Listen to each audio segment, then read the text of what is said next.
Con el doctor Jorge Lacera, por supuesto, que nos acompaña siempre, y también con el subsecretario de Educación, Jorge Poblete, para que nos vaya respondiendo. Aquí prepárese, subsecretario, ¿eh? Porque venimos, pero por supuesto, como torpedo. Y la idea es que usted también nos escriba, por supuesto, como siempre, con el hashtag Buenos Días TVN. Vamos de inmediato a ver cuáles son las medidas que ya nos explicaba Karen en nuestra nota, que tienen que tomar los colegios para que todos estén claritos. ¿Qué pasa si mi hijo va al colegio con todas las medidas de precaución y se contagia, o un compañero se contagia? ¿Qué es lo que va a ocurrir en esa sala? Bueno, Carlos, muy buenos días. Y creo que aquí es muy importante primero señalar que en Chile la experiencia de clases presenciales ya se vivió. El año pasado terminamos con el 99% de los colegios abiertos. Los papás mandaron mayoritariamente los alumnos a sus clases, y por lo tanto esto ya lo vivió el colegio y los colegios conocen los protocolos. En el caso que haya un alumno que manifieste síntomas, porque lo primero que uno ve es el síntoma, uno no ve si tiene COVID o no, tiene que testearlo para determinar si ese síntoma corresponde o no a un caso COVID. Ante la aparición de un síntoma en el colegio, el alumno tiene que ser aislado. Esto lo conocen los colegios, lo aplicaron el año pasado en una sala que no es de uso exclusivo, pero sí tiene que estar disponible exclusivamente para el uso del niño que está con síntomas al momento de determinar que lo tiene. Una vez que se produce eso, el alumno tiene que ser enviado a su hogar y posteriormente, inmediatamente avisar a la Secretaría de Educación, a la Secretaría de Salud y testear. ¿Ya? Si el alumno es aislado, manifestada caso COVID, efectivamente. ¿Se testea en el colegio? No, se testea afuera. Se manda inmediatamente en el Fondo de Servicio de Salud, que por eso tienen que coordinar directamente con la Seremía de Salud, quien toma el control del tema, porque obviamente en el fondo tiene que tener un registro y una trazabilidad epidemiológica. Una vez que se testea y es confirmado, efectivamente ese alumno tiene que estar a cuarentena, y eventualmente, si alguien estuvo a menos de 1 metro de distancia, tiene que también ese alumno preventivamente entrar en cuarentena. Si esto se repitiera en una tercera vez, o sea, hay un tercer caso que aparece en ese mismo curso, efectivamente ahí se debe proceder a la suspensión de clases del curso. Ya. Ahora, mientras se produce el primer caso, el resto de los alumnos que no estuvieron en fondo en contacto directo a menos de 1 metro pueden continuar sus clases, y el docente también. Ya, vamos a estar, porque tenemos unas gráficas preparadas para que se entienda clarito cuántos casos, en cuántas salas, cuándo se cierra un nivel, cuándo es un establecimiento completo. Pero, ojo, subsecretario, yo me acuerdo cuando llegaba marzo, y no es que uno andaba con la mejor amiga del brazo, andábamos colgadas al cogote una de otra, o sea, del metro de distancia, porque no, entonces están en alerta COVID no más. Todos son contactos directos, y dentro de la sala tal vez, pero en el patio, doctor. Sí. Síntomas, porque aquí ya lo hemos visto que los síntomas no tienen la gravedad o la claridad que podrían haber tenido antes. Nos decía usted, afectan más a los niños este Omicron y el Omicron 2 que las otras variantes. Si tiene un poco de romadizo, de moco, ¿ese niño tiene una sintomatología COVID? Bueno, lamentablemente, ¿no es cierto?, la sintomatología COVID en muchos casos es común a otras infecciones respiratorias, ¿no es cierto?, incluso a infecciones virales. O sea, es muy difícil determinar que un niño está con COVID porque la sintomatología no es muy potente tampoco, o que tenga un resfrío común eventualmente, o que en marzo vamos a tener la llegada de nuevos virus que son los que habitualmente llegan con el otoño, ¿no es cierto?, y el invierno. Por lo tanto, es muy difícil definir, a menos que se le haga un estudio de anticuerpos o un PCR a un niño, si está con COVID o no está con COVID. Subsecretario, examen, PCR o antígeno, porque uno se demora bastante más. Hemos visto que había alguna dificultad para poder tenerlos en algunas comunas. El antígeno sí, pero no es tan sensible. ¿Cuál es el examen que se tiene que hacer? Bueno, preventivamente estamos aplicando antígeno, porque así se hace la metodología BAC en la búsqueda activa de casos, pero obviamente una vez que se termina en el fondo la posibilidad que tenga o aparecer síntomas, tiene que hacerse un test PCR, que por eso se coordina con Salud de la aplicación. Y Carola, quería recordarte algo muy importante que tú dijiste, que los alumnos cuando entran, en el fondo están todos juntos. Yo creo que aquí es muy importante, por ejemplo, marcar dos cosas. Uno, la escuela siempre ha tenido una labor educativa fundamental. En este contexto que los alumnos tienen que cuidarse tanto dentro de la escuela como fuera de la escuela, lo que hemos visto es que la escuela se transforma en un motor también de transmisión de buenas prácticas de cuidado. Es muy importante que los alumnos se cuiden dentro de la escuela y fuera de la escuela. Venimos llegando a un periodo de verano en donde yo apostaría todo, en el fondo, porque los alumnos no vivieron todo el cuidado que podrían haber vivido. En la escuela es un lugar contenedor y aplicación de culturas de cuidado, que es muy importante dentro de la escuela, pero también su impacto fuera de la escuela, porque los niños, muchas veces escuchaba a las mamás que decían, a los niños nos cuesta un poco, pero yo diría que muchas veces nos cuesta más a los adultos. Los niños rápidamente quieren el cuidado, y el lavado frecuente de manos, el uso de alcohol gel, el uso de mascarilla, la mantención del distanciamiento social, son elementos que pude constatarlo en la escuela, con la labor docente y el apoyo formativo de ellos, sí se comienza a dar y los alumnos tienen conciencia. Subsecretario, vamos aquí porque tengo esta gráfica de la cual yo le hablaba. Si tenemos un alumno que está contagiado en una sala, a todo esto, oiga, las salas las están haciendo de lycra o algo así, ¿cómo las van a hacer más grandes para que quepa la misma cantidad de cabros que estaban siempre sentados en un escritorio de A2 a 1 metro de distancia? Bueno, porque el aforo es el 100%. Sí, eso es muy importante, Carola, porque también se han dicho cosas que no representan la realidad. En Chile, por ejemplo, los cursos que tienen más de 45 alumnos no representan más del 5%. Y el promedio de alumnos en la sala es de 30 alumnos. Hoy día, si tú mides una sala normal, la distancia de cabeza a cabeza, que es lo que pide el protocolo, generalmente es de 1 metro o en algunos casos un poco más, porque es de cabeza a cabeza 1 metro, que es lo que pide el protocolo.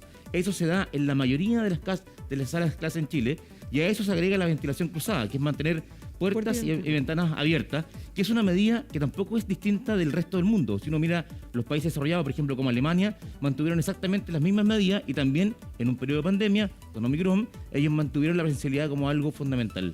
Ojo, aquí yo soy la más feliz que los niños vuelvan al colegio. No es que yo no quiero que los niños vuelvan, pero le planteo todas las consultas que me hago y me han hecho a mí también. Exactamente, y la idea es resolverla. Vamos entonces con esto. Tenemos un caso que ya está confirmado dentro de una sala, ¿ya? ¿Qué pasa con el resto de ese curso? Bueno, si el resto, por ejemplo, tú ves ahí, por ejemplo, el compañero que está al frente y el compañero que está al lado. Si la medición en total es mayor a 1 metro, todos los alumnos pueden continuar sus clases. ¿Ya? Si algún alumno estuvo menos de 1 metro durante el transcurso de la sala de clase, efectivamente ese alumno también debe iniciar preventivamente una cuarentena. O sea, esto es como cuando hablábamos antes de los buses. ¿Se acuerda el viaje en bus, el que estaba sentado delante o en diagonal? Exactamente. De hecho, en los buses de transporte escolar también se mantienen las medidas de cuidado. Oiga. Y también se van a aplicar, obviamente, las mismas restricciones que se aplicaron el año pasado. Y en este caso, por ejemplo, los alumnos que están más lejanos pueden efectivamente continuar sus clases presenciales. ¿Qué pasa con el transporte escolar? Mire qué buen punto, ni lo había pensado. El transporte escolar del año pasado también se trabajó, también se aplican las mismas medidas, uso de mascarilla, uso de alcohol gel en el fondo de la entrada, mantención de la ventilación cruzada totalmente en el fondo. Un furgón que tiene capacidad para 12 niños, ¿hoy día tiene que transportar solo 6? No necesariamente, sino que lo que se va haciendo en el transporte es que en el transporte el año pasado ya no mantenía el aforo ni el distanciamiento, sino que tenía que cumplirse ventilación cruzada, uso de mascarilla y alcohol gel a la entrada y la salida del transporte escolar. Ya, o sea que la venta de polerón este año va a ser pero como pan caliente, porque hay que abrigarlos, pero como hijo único a hay todos. Hay que abrigarlo harto y son... Yo sé que en el fondo esto, efectivamente, yo también soy papá de niños, a nosotros como papá lo quisiéramos tener lo más protegido posible y por lo tanto queremos que no pasen frío, que no estén cuidados, pero el impacto negativo, lo decía una mamá, de no tener a los niños en la sala de clase es tremendo. Hablaban de la socialización, pero en algunos casos, por ejemplo, en primero y segundo básico, la socialización no es solo importante para que los niños compartan, sino que forma parte integral del proceso de aprendizaje. Un niño aprende a leer y a escribir con mayor velocidad en la medida que socializa con sus pares. Y eso es algo evidente que está demostrado científicamente, y eso los niños lo están perdiendo y eso nos está afectando fuertemente. Ya, vamos entonces, misma sala, pero en este caso ya no tenemos uno, sino que tenemos más de uno. ¿Qué pasa ahí? Señor director, si podemos pasar a la siguiente gráfica, en la cual pensemos que tenemos... tenemos aquí 3 confirmados en la sala 1. ¿Qué pasa con la sala 1? No, en la sala 1, si hay 3 confirmados, esa sala inicia todo el curso en suspensión de clases temporales. ¿Todo el curso por cuánto tiempo? Por 14 días. 14 días es el primero A, se van todos para la casa. Claro, y 14 días desde el tercer caso que se demuestra que tiene COVID. Recuerden ustedes, como dijo el doctor, que los síntomas y los colegios están acostumbrados a convivir con esto, son muchos. Entonces tienen que ser casos confirmados con test PCR. Con PCR. ¿Qué pasa si el hermano de la niña que está sentada ahí en la mitad está en la sala 2? Bueno, si en el caso que alguien más manifestara un síntoma... Pero el hermano nomás.